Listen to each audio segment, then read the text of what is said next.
আসসালামু আলাইকুম। আমি মোহাম্মদ মনিরুল ইসলাম জীবন।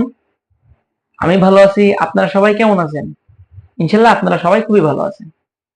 এখন আমরা ট্রানজিটিভ ভার্ব এবং ইনট্রানজিটিভ ভার্ব খুবই সহজে চেনা শিখব। কয়েকটা ক্লাস আগে পড়াইছিলাম সাবজেক্ট এবং অবজেক্ট। আমি আপনাদেরকে খুব সহজে অবজেক্ট চেনাইছিলাম। অবজেক্টটাকে কি বলছিলাম? ভার্বকে কি বা কাকে দিয়ে প্রশ্ন করলে যে উত্তর পাওয়া যাবে সেটাই কি আমাদের অবজেক্ট। এটা আমি জানাইছিলাম আপনাদেরকে। ঠিকই এখন আমরা এই অবজেক্টের উপর নির্ভর করে আমরা ট্রানজিটিভ ভার্ব এবং ইনট্রানজিটিভ ভার্ব চিনে ফেলবো। বাংলায় যেটাকে আমরা বলি সকর্মক এবং অকর্মক ক্রিয়া। ট্রানজিটিভ ভার্ব এবং ইনট্রানজিটিভ ভার্ব। ট্রানজিটিভ ভার্ব কোনটাকে বলবো? যে ভার্বের পরে অবজেক্ট থাকবে। কি থাকবে?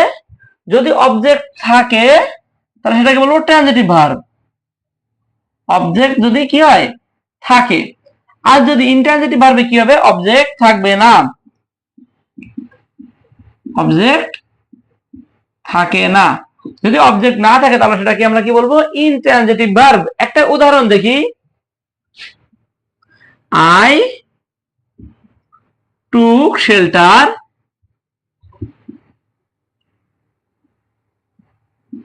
Under the tree. I took shelter under the tree. দেখেন তো এই বাক্যে টুক এর পরে এই যে শেল্টারটা আছে, শেল্টারটা একটা অবজেক্ট হয় কিনা? যদি বলি কি নিয়েছিলাম, কি দিয়ে প্রশ্ন অথবা কাকে দিয়ে প্রশ্ন করলে আমরা অবজেক্ট পাই। যদি বলি কি দিয়ে প্রশ্ন করি তাহলে কি নিয়েছিলাম? শেল্টার নিয়েছিলাম। তাহলে কি দিয়ে প্রশ্ন করলে কি আমি শেল্টারটা উত্তর পাচ্ছি না? তাহলে শেল্টার কি একটা অবজেক্ট। যেহেতু ভার্বের পরে অবজেক্ট আছে তাহলে এটাকে আমরা কি বলতে পারি? Transitive verb. ঠিক একই ভাবে যদি ভার্বের পরে অবজেক্ট না থাকে তাহলে সেটাকে আমরা বলবো ইনট্রানজিটিভ ভার্ব।